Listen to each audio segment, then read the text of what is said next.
found a door in my basement that wasn't there before. We've lived in this house for nearly 8 years. It's not very old, built in the mid-'80s in a quiet Pennsylvania suburb, a boring cul-de-sac. Nothing unusual, nothing strange. Just me, my wife, our cat Luna, and a squeaky old furnace that loves to scream in January. So when I say I found a door in my basement that wasn't there before, I mean it. It wasn't a storage closet. It wasn't a hatch. It was a real door, a wooden thing painted black that appeared overnight where there had been solid concrete the day before. And I know how that sounds. I would think I'd gone crazy too, but I'm not crazy. I even took pictures, but they didn't come out right. On my phone, it just looks like a shadow in the corner. But standing there in person, it's unmistakable. Day 1, the discovery. I went downstairs to do laundry. Luna was already sniffing near the far wall, tail twitching like she'd found a mouse. That's when I saw it. Nestled between the boiler and the shelf of old tools, a black door with a brass knob, right where the cinder block wall used to be. No seams, no frame, just door. I stood there for maybe a full minute, just staring. My first thought, maybe I've never noticed it before, but that's impossible. I store our holiday boxes there. I've touched that wall dozens of times. I reached for the knob. It was cold, much colder than it should have been. I pulled gently, locked.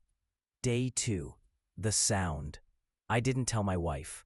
I didn't want to worry her or sound unhinged. But that night, while watching TV, I heard something. It sounded like scratching from downstairs. I muted the TV. More scratching. Not animal-like. Slower. Almost rhythmic. I creaked down the basement steps with a flashlight. The scratching stopped. The door looked the same. Still black. Still locked. But this time, there was something new. A line carved into the wood. A single word.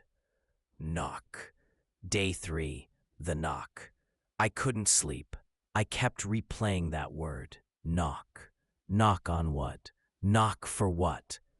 At 3:03 a.m., I gave in.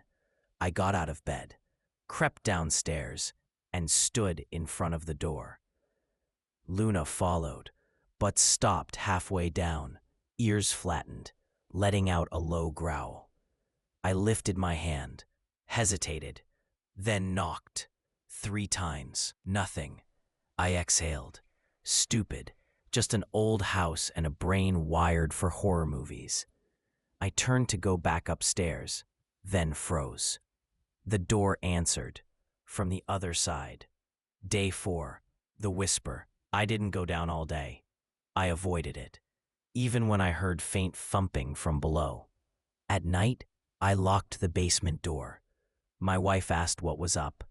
I said I thought I heard rats. We went to bed around midnight. At 2:46 a.m., Luna jumped onto the bed and started yowling. Loud, panicked, not like her. Then I heard it. A whisper. Coming through the heater vent. It was hard to make out, but it sounded like, "Let me in." Over and over. Let me in. Let me in.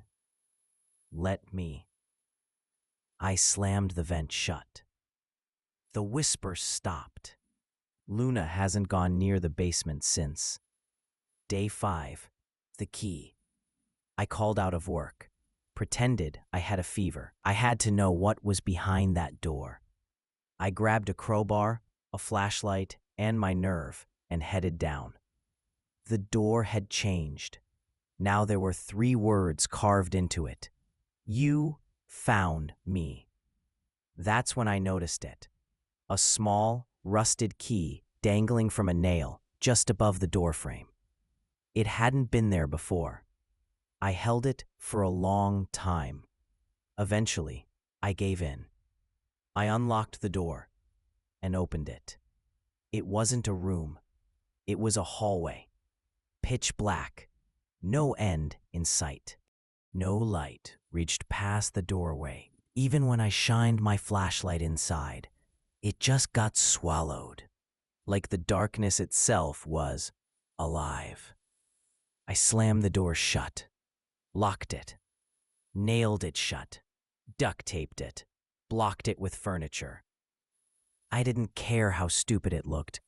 It felt wrong. Day 6, the voice. I woke up to the sound of wood splitting. I ran downstairs. The door was open. Everything I'd used to block it was scattered, torn apart. The key was gone, and the door was just swinging open slowly. Something whispered from the dark. "You can't shut me out anymore." I slammed it, bolted it shut again, this time with screws. I poured salt around the edges. Holy water. I even stuck a crucifix on it, though I'm not religious. My wife thinks I've lost it. Maybe I have, but the door is still there. Day 7. The thing in the hall. We were watching a movie when the power went out.